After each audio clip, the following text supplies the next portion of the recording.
This is the Granite Beat, a podcast where we highlight New Hampshire journalists, ask them about recent stories they've published, and about what it's like to cover their corner of this small and interesting state. I'm Julie Hart, and I'm here with Adam Drapcho. Hello. Readers of Granite State newspapers will likely recognize the name of Mike Cote as an editor with the New Hampshire Union Leader, where he worked for 11 years. Earlier this year, though, he made a career shift.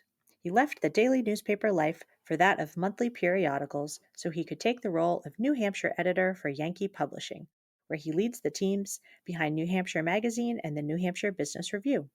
We're so pleased to have you with us today, Mike. Thanks for having me. This is sort of my standard opening question, but I never get tired of hearing the answers, so I'm going to stick with it. Mike, could you tell us how you first became interested in journalism and how you found a foothold in the career? Okay, I'll give you my true standard answer. I had a bachelor's degree in English and communication and never did any. I needed a job. So I eventually got a graduate degree in journalism, mostly just to get access to internships and freelance work, correspondent work, that kind of thing. That was my path. It wasn't like I always wanted to be a journalist. I knew fairly early on that writing was my strength. I just didn't know what to do with it. I took a lot of fiction classes at the University of New Hampshire. Okay. And how did you find your way into journalism? Well, I was tired of I was a janitor for the University of System of New Hampshire. The chancellor's office used to be located near the Lee traffic circle in Barrington. And after I was finished school, I had that job while I was school. But when I was finished, I continued working there for another year. And, I mowed lawns, took out the trash, and frankly, did a lot of nothing. I used to get to sit in the basement and read books, and then they'd call down there if they needed me to go pick up something for them. It was a pretty good gig, great benefits, low pay, but it was fun. And my wife at the time was finishing school, and we ended up both going to Colorado because her older brother lived out there, and he was also somebody who was in transition and was studying to be an electrical engineer and working full time during the day. So we shared a house with him. And I went to the University of Colorado Boulder and got some freelance work, internships, things like that. And I had a path finally, but I started relatively late. I think I was 26 when I had my first full-time newspaper job. Okay, all right. That's sounds pretty young from this side of that. It does now, doesn't it? It was a long time ago. So, I thought I knew all about you, and then I looked at your LinkedIn page, and I learned that you were a contributing writer for Blues Review magazine for 14 years, all while your career as a reporter and newspaper editor was building. I'm curious about that gig, dare I say, and I'm curious if you think of that work as a passion project, a side hustle, or something that was useful to the trajectory of your career? Well, I'll go in reverse chronological order. I still work for, it's not Blues Review anymore. It's changed ownership. And after, I think, some legal wrangling, it became Blues Music Monthly. So it still exists. It's a quarterly, but right now it's definitely a passion project because they don't pay anymore. So, it's one guy keeping this thing alive with a bunch of volunteers and people who just love the music. And every time I think, I really can't afford to work for free anymore, I'll just get an interview with somebody really cool. Like I spoke to Eric Bibb, who is recently, a few months back, who is a kind of a blues troubadour, more of an acoustic musician. And he's lived in Sweden most of his adult life, but he writes, he looks at the blues a little bit differently than what you might think of if you're going to like a bar, at Strange Brew, listening to the blues. He writes about racial issues and historical issues and has fun as well. But we talked, did a thing like this. We were over Zoom for about an hour. He was in his kitchen in Sweden, and I was in my kitchen in Manchester. And we had this just really powerful conversation. And, that's why I keep doing it. But early on, I lived in Florida, and I was working for the Naples Daily News. And one of the only music venues in town was a small club that booked a lot of blues shows. Actually, there ended up being a couple of places. So I would write stories as a side thing for the newspaper. I wasn't getting paid any extra for it. It was just something I did for fun.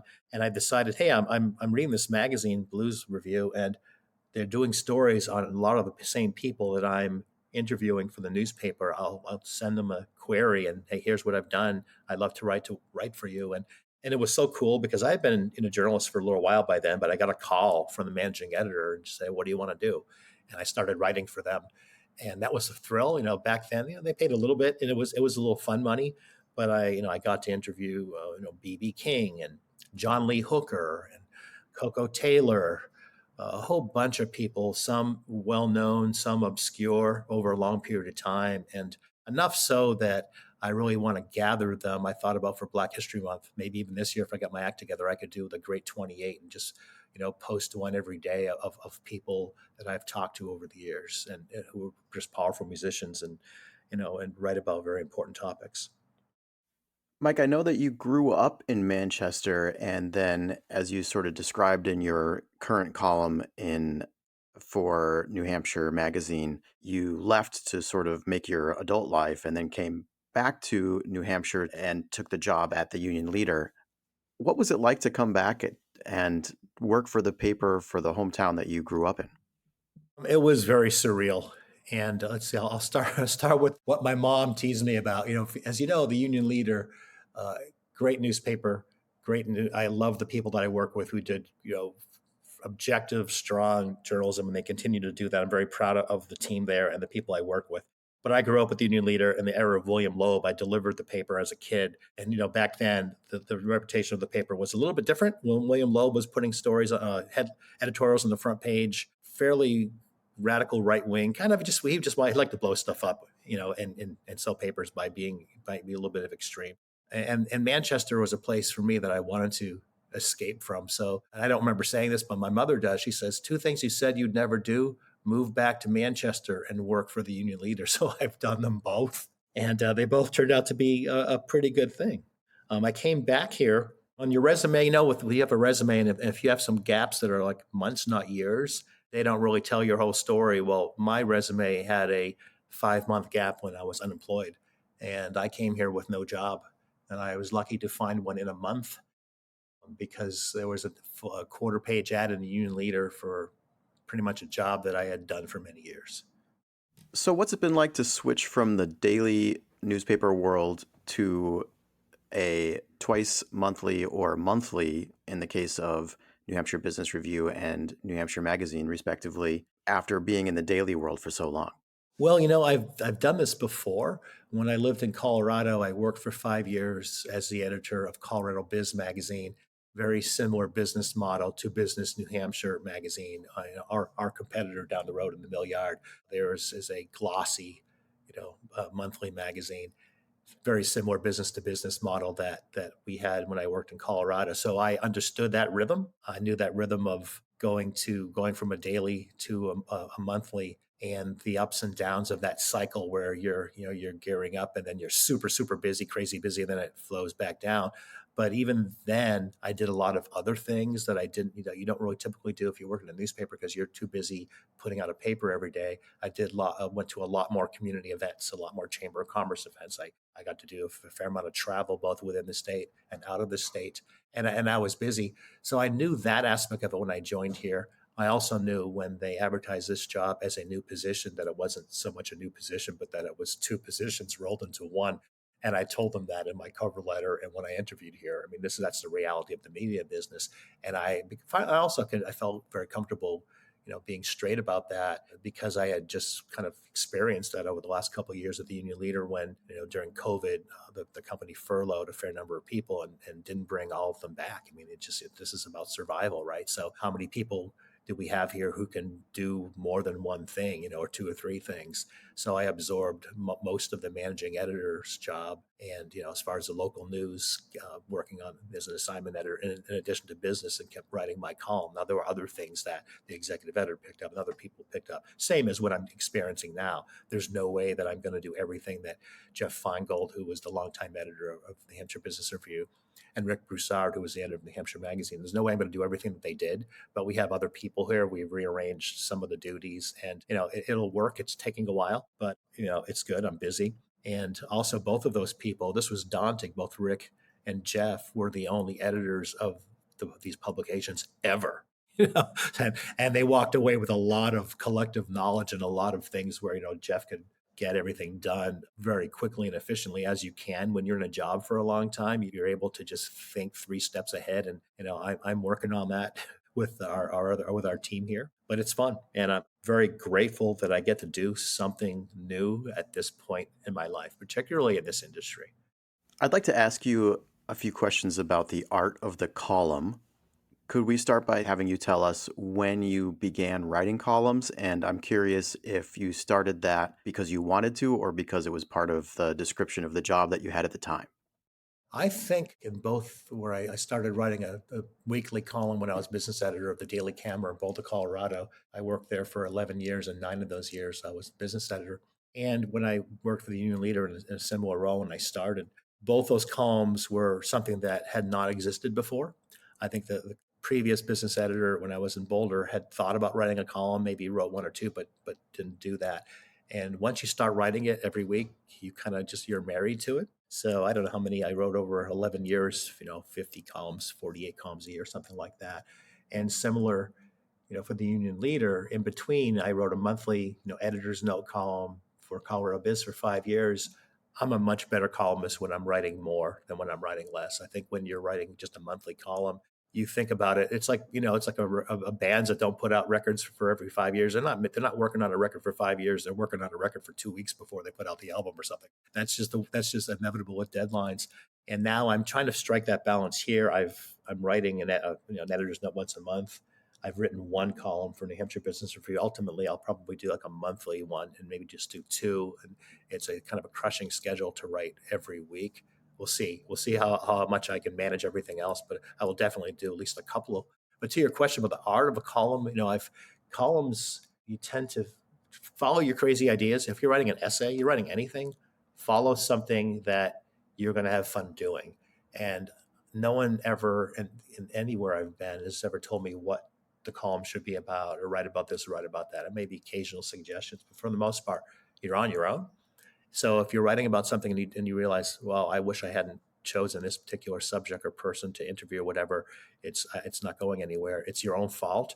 But I can't say I've ever had that problem ever, because sometimes even if you think, I don't know if this is going to work or if this is really going to be that interesting, if you're talking to somebody who's passionate about what they do, you'll find a way. You'll find something from it that you can work with.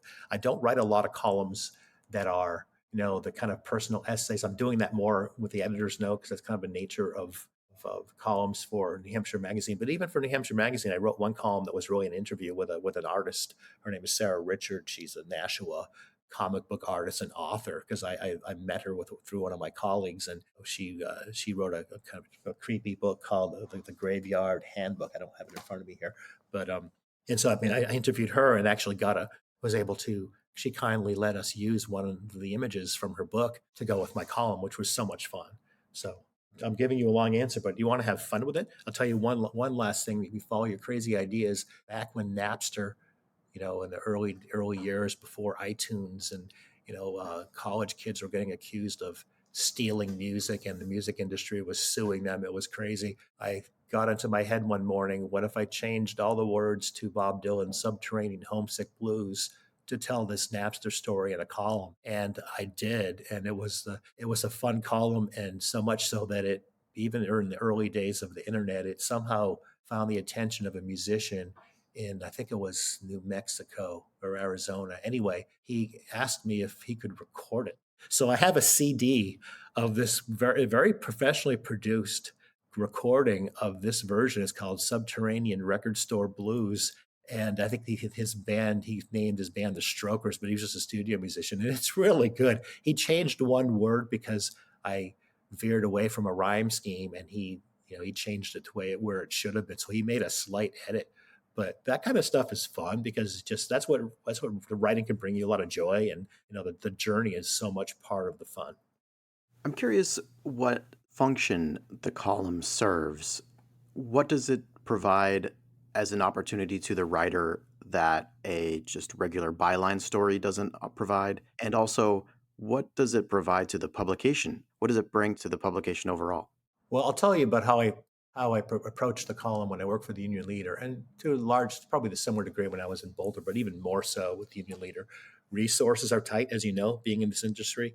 So the columns that I wrote for the Union Leader rarely were commentary. There's so much of that. People can get commentary everywhere. I once in a while wrote one, but most of the time my columns were similar. I'd say my former colleague Mark Hayward, who recently retired from the Union Leader, he wrote the City Matters column every week, and actually he's done some work with me here for the Hampshire Business Review, so I get to work with him again, which is fun. His columns and my columns were more of stories with a column voice, because I needed content. We need content for the newspaper, and not enough. We don't have that many people. Even the business reporter that I worked with there, Jonathan Phelps, is the reporter now. He was also covering court trials, and we didn't have a dedicated just a person just doing business. And even when we did, you have a Sunday paper, you're working with freelancers and some wire copy, but mostly what we want to produce as much local material as possible.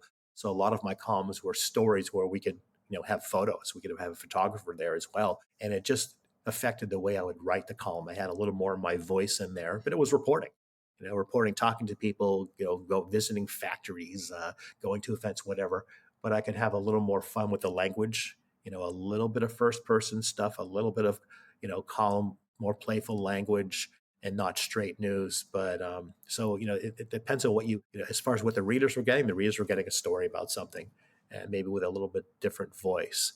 That's kind of what I tried to do, and really provide local stuff. And I also looked at it as, what can I write about that no one else is writing about? Or, sometimes I would think, if I don't write this column just because I have this particular knowledge about something or this particular perspective, or just happen to know, I'm not talking about so much breaking news, but there's so many stories that if you don't tell them, they simply won't get told. The moment will be gone, or you have a particular experience that you can bring to this column.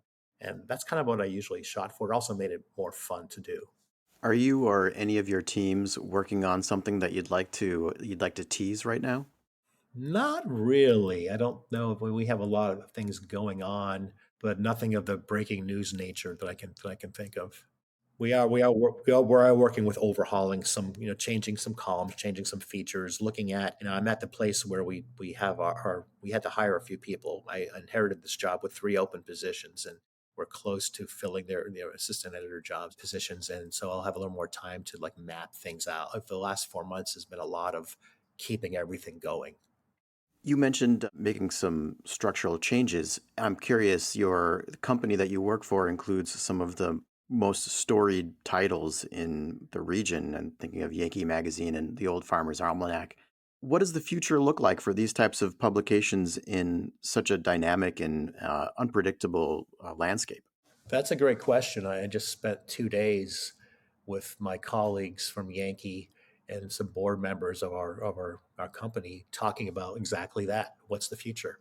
And we have these very, very powerful brands, but we're primarily in the magazine business. Postage rates are super expensive. I mean, that affects newspapers now, because some newspapers are starting to send the newspapers to far-flung areas of the state. Those paper costs, all those costs are super high. So you could bring in a lot of revenue and still not carve up much of a profit with those publications. But they're very powerful brands. Old Farmer's Almanac is the very powerful brand in our company. And I'll give you an example of what they've done with that brand, licensing some of the content to other companies.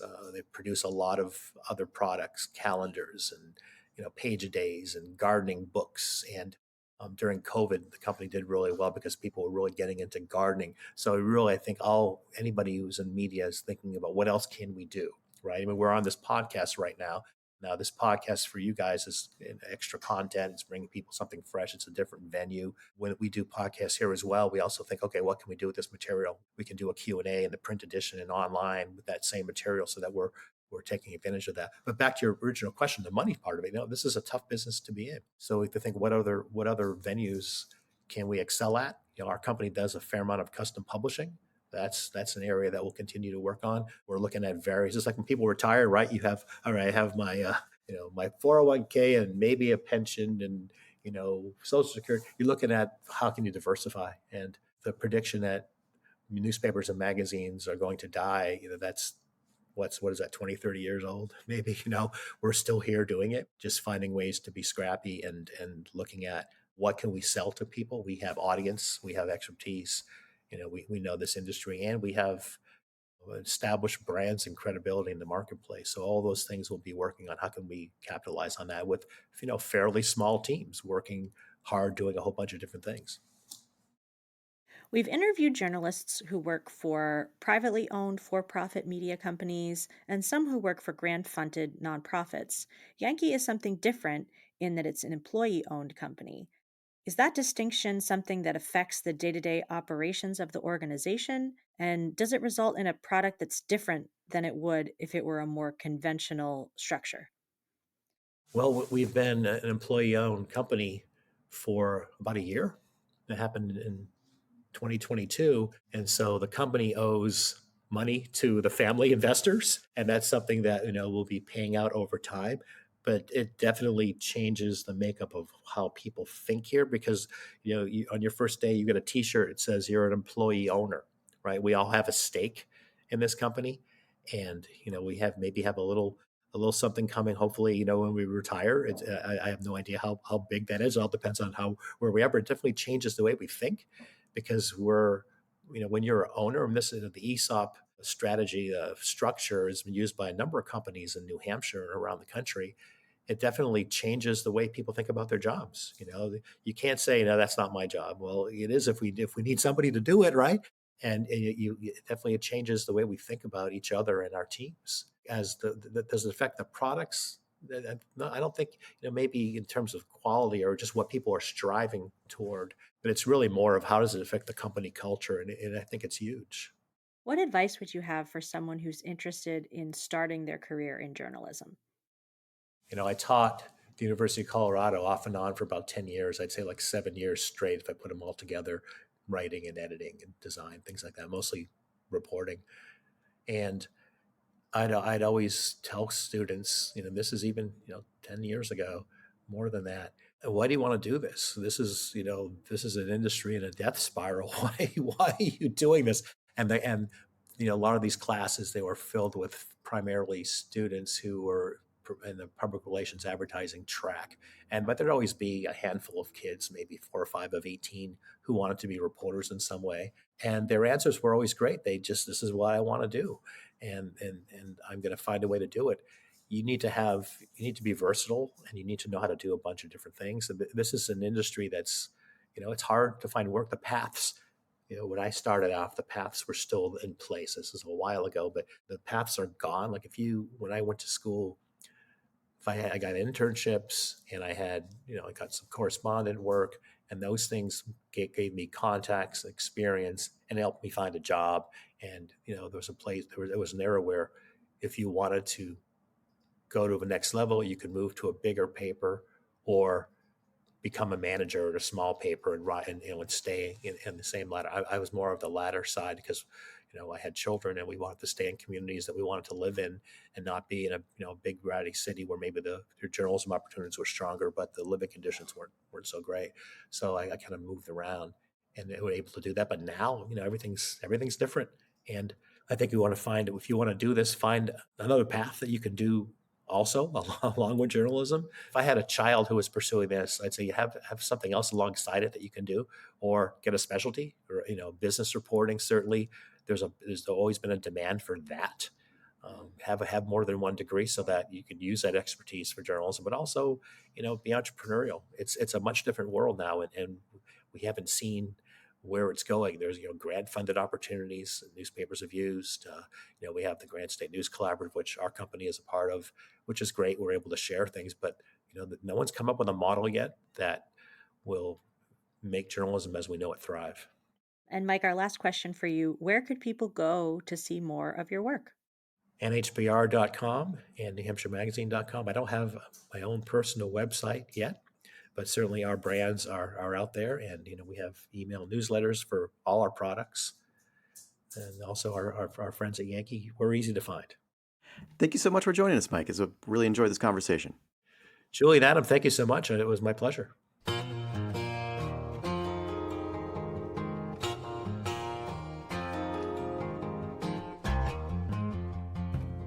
The Granite Beat is a project of the Granite State News Collaborative in partnership with the Laconia Daily Sun.